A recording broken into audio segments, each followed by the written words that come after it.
Guys, we have Raiden Trace July 29th regionals, online regionals. Guys, 1,000 player cap, 1,024 players, up to 10 rounds of Swiss. Absolutely monster of a tournament. We got the top 16 results. Let's talk through them. I'm also going to be shoutcasting and checking out the finals as well. So make sure you guys follow me and subscribe. But yeah, let's jump into the first deck. We know now that there are some cards that are banned from red. So we thought we're not going to see red, and we were right. We're not going to see a lot of red. We did assume we're going to see a lot more Zoros. I'm actually not sure what the ratio between people in the tournament were running, but I'm sure there was a lot of Zoros. I can't get that information anywhere.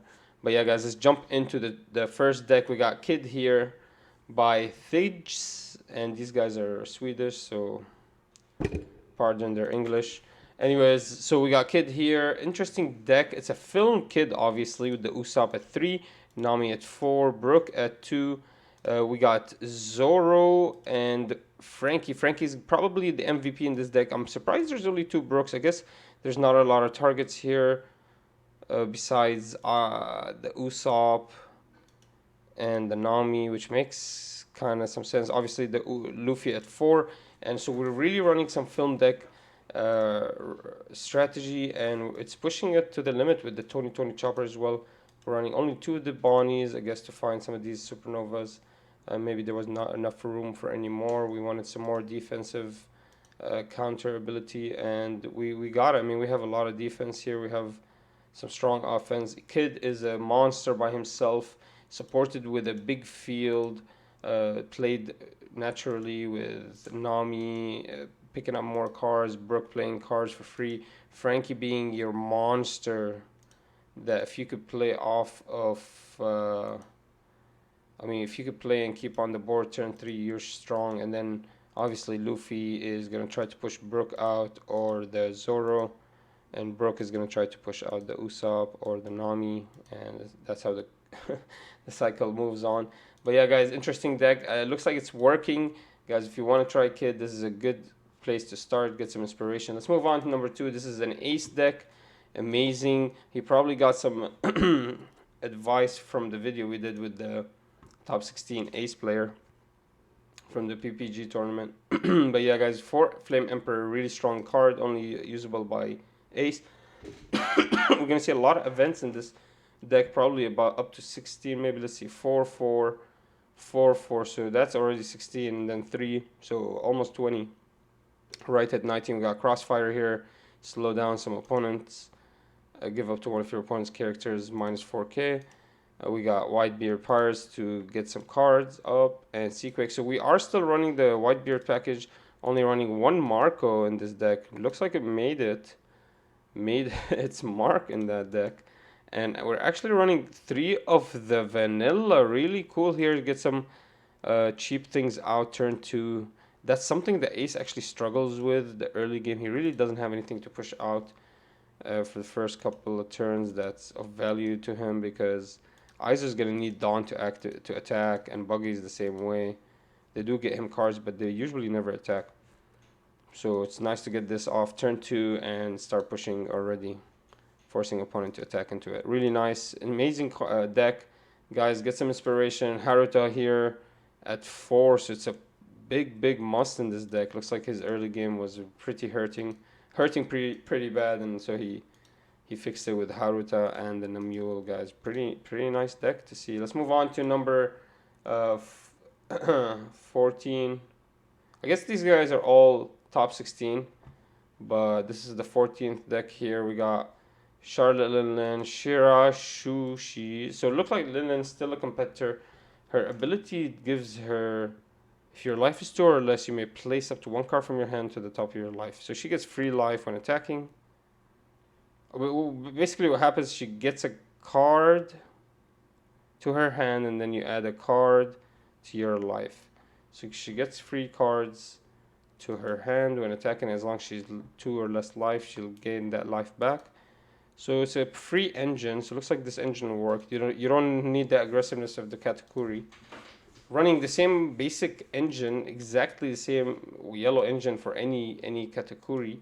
4 Sanji, 4 of the Perespero, 4 of the Cracker. Looks like he upped the smoothies up to 3. Running some of the categories, actually the rush categories. Reduced the Linlen to 2. That's how he upped the smoothies. And then running 4 Thunderbolts, obviously 4 of the Linlen 10 drop. It's huge in this deck. And it's probably the reason this deck is up here. And the category at 3, the 8 drop. Really strong counter option here. Really strong, solid deck, guys. Looks like Linlen is a strong competitor, not only category here. And so get some inspiration from this deck. Let's move on to number 13.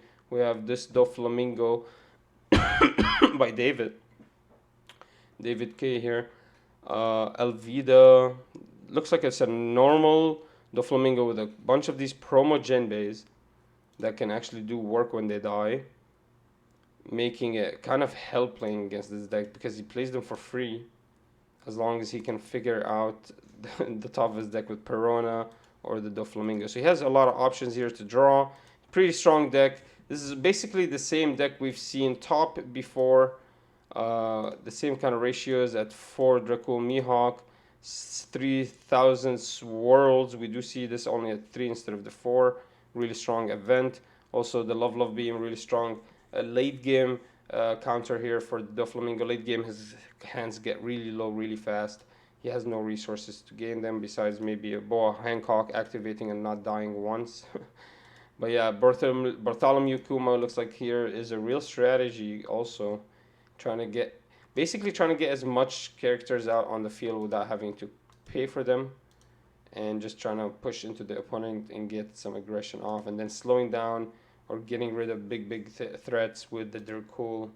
Really solid deck, guys. Get some inspiration. Amazing decks we're finally seeing here now that red has been calmed down a little bit. Let's move on to Katakuri here at 12th place. Kind of a similar path here we're seeing with the Cracker at 4, Prespero at 4, Sanji at 4. Only 2 of the smoothies. We do see a Daifuku, which I see a lot of value in this card. 4 of the Linlen, reduced that category 8 drop to 2. Linlen and 10 drop at 4. And then he is reusing the Ikaku Sovereignty. One is the best counters in the game. And then Thunderbolt at 3 as well. Really solid deck, guys. Pretty strong. Yellow has not a lot of options, just dropped. So you're going to see a lot of similarities. But yeah, these trigger activatable cards are insane in these decks. They gain a lot of value, making these decks really strong no matter what leader they are in. Kind of like red. Let's move on to number 11 with Law here. Really solid looking deck. We only have one Eustace 8 drop. Still no one is running any 3 stuff in their Law. Kind of all over the place here with a big lineup of 1 drops. Huge lineup. Nami, Jewelry Bonnie, everything he needs to search. He's running 2 of the Robins, 2 of the Vistas, 2 of the Zoros, 2 of the Brooks that call the Zoros out, 4 of the Law, 2 of the X-Drake, so no Basil in this deck, 1 of the Luffy, and we had to sacrifice some Law to fit all these cards in here. I'm wondering how many times he's activated this kid, or even used him, but I'm sure you can see him sometimes, yeah. Really solid deck. Looks like it worked. 1 Sunny. Maybe this guy just didn't have the cards. He's like, okay, I got 1 of this, 1 of this. But yeah, guys, solid deck. Looks like the ratios worked out for him. This is Nick's number 10. Or, yeah, 11, I think. 16, 13, 12, 11. Yep, 11. All right, guys, let's move on to Rob Lushi at number 10. Khalifa at 4. Tashigi at 4, Barcelino at 4. We do see Kuzan at 4. Usually we only see 2. Aisho, we're going to keep it at 2, guys. Sakazuki, we're going to have to sacrifice playing that big number of Sakazukis to run more of the CP9 ratios here. We are still running brand new and span them at 4. And really solid deck, guys. No air door, nothing. We're just going to go ahead and run 4 of everything Navy and CP9. Kind of focus on the 𝐂𝐎𝐍𝐶 being able to remove, so we're going to focus on more CP9s. And Blueno is just such a strong engine that can activate the Komaduris and gain insane value, so I see why this deck just makes it. As long as you play really well, you have so many options to do with this deck. You can counter really well with the Aisho. Sakazuki can take control of the field very easily. Kuzan can activate a big Sakazuki. Barcelona, as long as you play really well, you can keep him on the field forever. And then you get the support of these small units. Really solid deck, guys. Amazing to see. I'm surprised I don't see any air doors. Maybe we can fit those in. Do we really need those pandas? JK, do we actually need the brand news? Yeah, probably. We do like seeing Barcelona, to be honest. But anyways, that's the Rob Lushi. Let's move on to Newgate. We have 9th place Newgate. Let's see how Newgate is running without the Marcos now. Let's just run the Strawbeard engine, looks like. Monkey D. Luffy here, the 2000 counter. I think he's using more of the counter. More of the counters here. Sanji as well. We are running some of the Whitebeard pirates here with the vanillas being a priority. We actually reduced the number of Marcos even at 3, running good solid ratios, 3-3-3s. A lot of Strawbeard, so instead of getting rid of ISO, what he did was he got rid of the Whitebeard pirate events and just added Nami, added some more straw hats like blockers, and some of these cards, these 2K counters, really strong counters to pick up with Nami. You don't even have to play them, you can just pick them up really well, and it'll feel really nice having them in your hand. So really nice to see this, instead of just opting to stay away from Whitebeard and just go into a straw hat kind of scenario or theme. He went ahead and activated both together, and it worked out for him really well. Honestly, both of them can search out 2K counters really easily, with Aizo being able to pick up any Jozu pretty solidly, to be honest, or Marcos really easily, and Nami being able to pick out a big variety of 2K counters as well. Nice, not bad, really works out. Looks like it actually did work out at 9th place here, with the ace being the number 1 kind of ace of the deck, at 4 being a huge pressure late game, removing the threat of blockers basically, and just becoming a rush. This is huge late game, guys. Only 1 radical beam, still a very strong card. Instead we're opting for red Hawks. Really nice. This is just a little bit more expensive, but basically a radical beam. And obviously guard points are broken. I'm not sure they're gonna ever balance them. Probably not. So we're gonna play 4 of that. Let's move on to 8th place Newgate. Let's see the difference here. They're running the Strawbeard engine as well with the Nami Aizo. We're seeing more blockers in the Whitebeard, but we see more Sanjis here. So we opted away from the Monkey D. Luffy 2K counter, just to go for the Sanji and some blockers. Brook is here also to be picked up with Nami. Jozu's here to be picked up with Aizo, and then Marco at only 1. Speedgilla only 1. Frankie at 4. Looks like we didn't have enough straw hat. We weren't confident of picking up enough straw hats, so we opted for that. But we do have the vanilla Thatch here at 3. Really strong, solid deck, guys. Get some inspiration. Obviously, now your ace is going to be Portugas ace. You're going to try to push out Thatch as soon as possible. He stays sticky on the field. It's very hard for anybody to remove him. But yeah, once ace comes out, it's you can end games really quickly. So you kind of want to play him late, much later than Thatch. And you can progress. There's a lot of rush in these Whitebeard decks, so they're able to push a lot of pressure out. As long as they have some sort of field already established, they can push a lot of pressure out very fast. And already Whitebeard with the big numbers he can push out, it's very strong. It makes sense to see all these rush cards. Guys, get inspired, get some knowledge about these. Strawbeard looks like it's actually really working. Let's see if there's any more Whitebeards with a different engine. But right now we got Zoro, 7th place. Whitebeard Zoro looks like, running the Blamenco. Give up to one of your opponent's characters minus 2K. Wow, really strong. Being able to play that really early, forcing the opponent to deal with it or get screwed over with a Marco potentially. Wow, maybe, I mean, you can remove Okiku's, you can remove a lot of things with that. Zoro only at 3. Zoro is still going to be very strong. Fire Fist here is running it at 4, opting for the full fury of the Fire Fist. Fiery Doll, your leader gains plus 4,000 during this turn. Huge card. I'm surprised more people are not running Fiery Doll and instead they're running like Red Hawks and stuff. Because basically this counters all the opponents. Oh, this is only during the main. Never mind. Okay, makes sense. So it just makes your leader really strong for 1 attack. Guard point at 4, Radical Beam at 1, and we are running some white beer events. This deck is not running any ace rushes. I think they would have gained a lot of value from it, but it looks like there's just no spots. Maybe we could have reduced some Gordons, and I'm not sure the value of the... Honestly, Flamenco looks like insane value, to be honest.